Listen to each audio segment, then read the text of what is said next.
Hey all, this is Kerry Martell here, the RPG Fanatic. I also post on Reddit under Charlemagne Final Fantasy XIV, where I have published a lot of fan theories about the lore of Elden Ring, because I find this series just so fascinating. The way that they do the environmental storytelling, I'm really enamored with it. Now, Nightreign is an awesome game.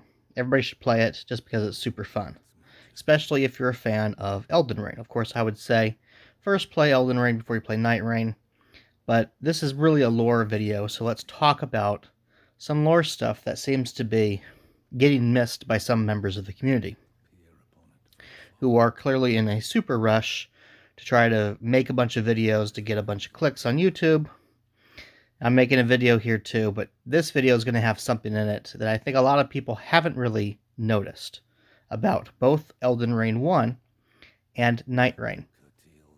It's my opinion that Nightreign, even though it's been stated in an early developer interview as being separate and parallel to Elden Ring, I think this statement we have to take in the context of the Dark Souls sort of series storytelling that From Software does, that Miyazaki does, and his team does.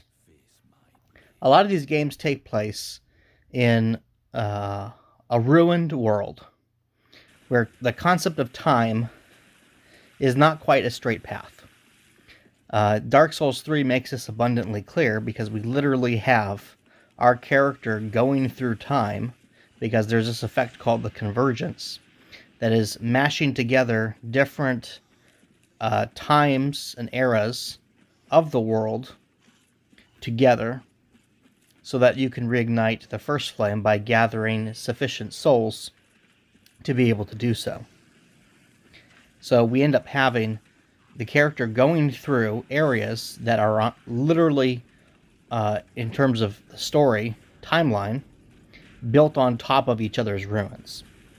And we actually go through the Firelink. There's two different versions of Firelink Shrine. One that comes from an alternate timeline where our protagonist, unkindled character in Dark Souls 3, didn't get revived. And the world fell to darkness. So they already play with this idea of what time really means. So the best analogy I can put is to think of the Dark Souls series as well as Elden Ring, because it is part of the Dark Souls series. Nightreign makes this quite clear. Think of it more in terms of the Marvel Cinematic Universe, where every individual movie and its plot, its story, is separate but parallel to other ones, especially after the introduction of alternate timelines through the Loki series and the Deadpool movies. So if you think about that, you will have a better understanding of what's going on in Dark Souls. There's no such thing as a linear time in this series. And the whole concept behind characters invading, other players invading your world, is because they're invading your version of that world's timeline, essentially. So this is already a well-established concept in the series.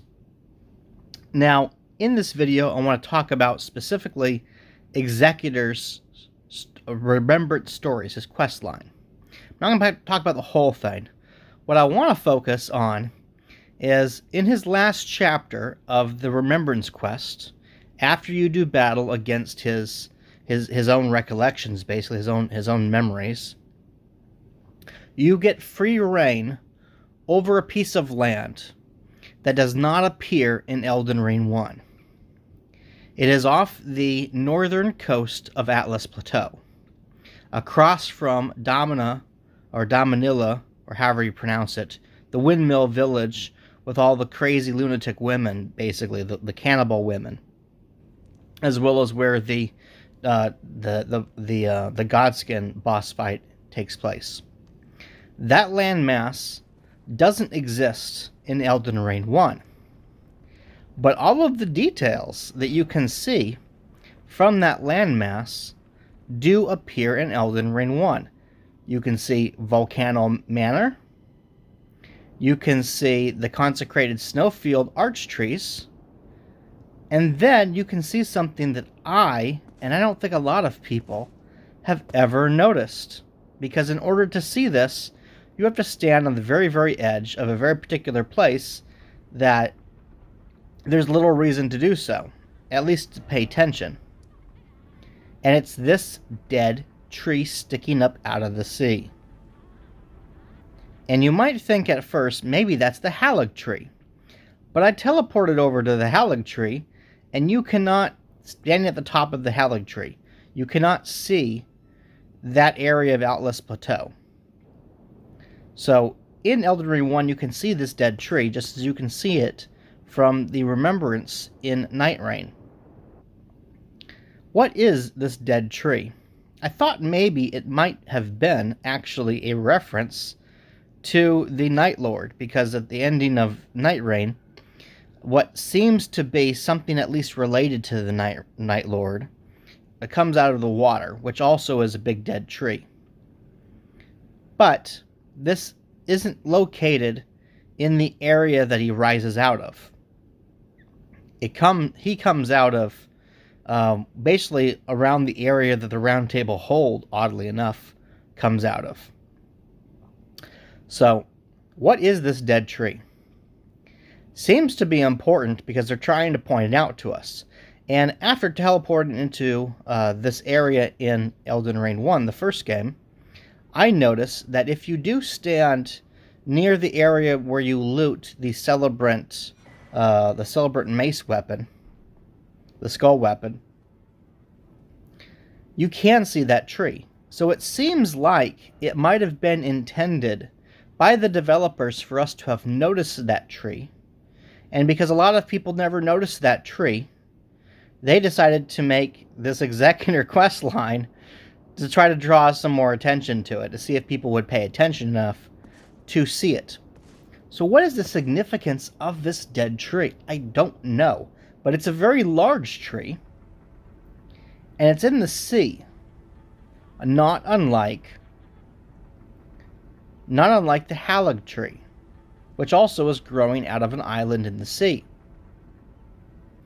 And Nightreign tells us that there used to be a landmass, at least in this timeline, that the Executor's memories are coming from. There used to be a landmass over there. So, what did we learn from this?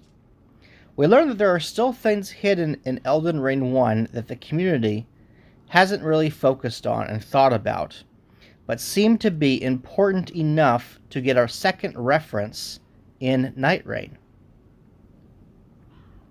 So, what do you think this is?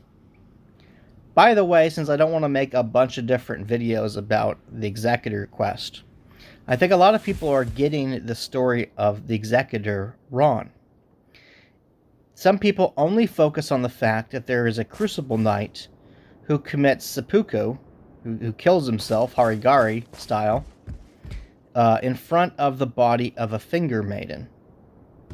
But what they're seeming to overlook, I guess because of the angle of how they entered the house, immediately outside of the house is a second dead Crucible Knight.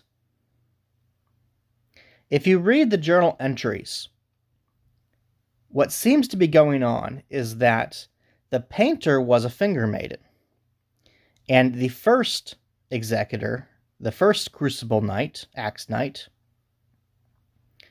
came to kill her. But because he saw her art, her painting that she was working on of the Erd Tree / Golden Tree, called Golden Tree in Japanese, because he saw that and was enamored with it, he decided to wait until she finished the painting before he was going to kill her. But she never finished the painting, and another Crucible Knight came to kill her. And in that fight, the Finger Maiden died, but the Executor, the character that we play in Nightreign, it seems that he killed the other Crucible Knight.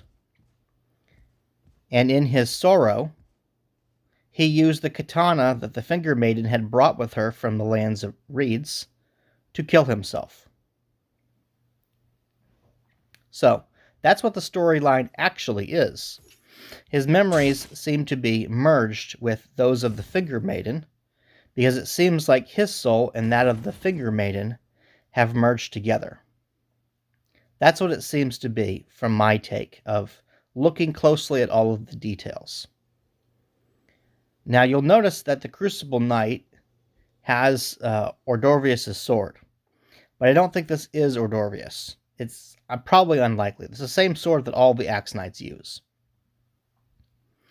But it is the case that Ordorvius is fought in a crypt, a hero's grave in Atlas Plateau. So, maybe it is in this timeline Ordorvius. Your guess is as good as mine.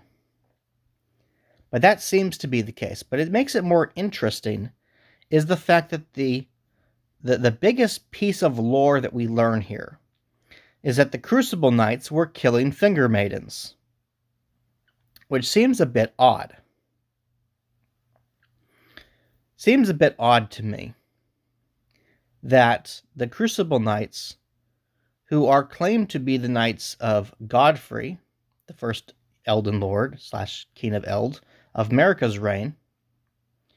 What's odd to me is that, per the story of the Tarnished Banishment, the Crucible Knights, you would assume, are also the men that Godfrey would have took with him on his long march of the Tarnished. They are, after all, his army. Marika is claimed to have banished her army that served under Godfrey, and they all became tarnished. But the Crucible Knights are not tarnished. The Crucible Knights are hunting Finger Maidens, whose purpose is to guide the tarnished. I find these facts very interesting. I'm not sure what to make of it, but it seems to me that it aligns with my belief that some of the story and the item details that were told are missing important pieces of the story. After all, if Crucible Knights were part of the army of Godfrey, why weren't they banished with him? Why didn't they go with him? And why are they killing the Finger Maidens so that the tarnished, don't get guidance? If one presumes that the guidance of grace that the Finger Maidens provide to their tarnished is the words of Marika, why would they be doing that? I'm not sure. But I think that there's something that they're trying to tell us here, the developers at From Software. Even if Nightreign is taking place in a parallel universe where things happen differently after the events of the Shattering War, obviously, something's going on with the Crucible Knights that people are overlooking. And it plays into the story of the Tarnished, it plays into the story of Godfrey, it plays into the story of the Finger Maidens. And maybe it has something to do with this dead tree that they decided to make sure is also appearing in this segment that can also be seen from Domino Village's edges. So what are your thoughts? Let me know in the video.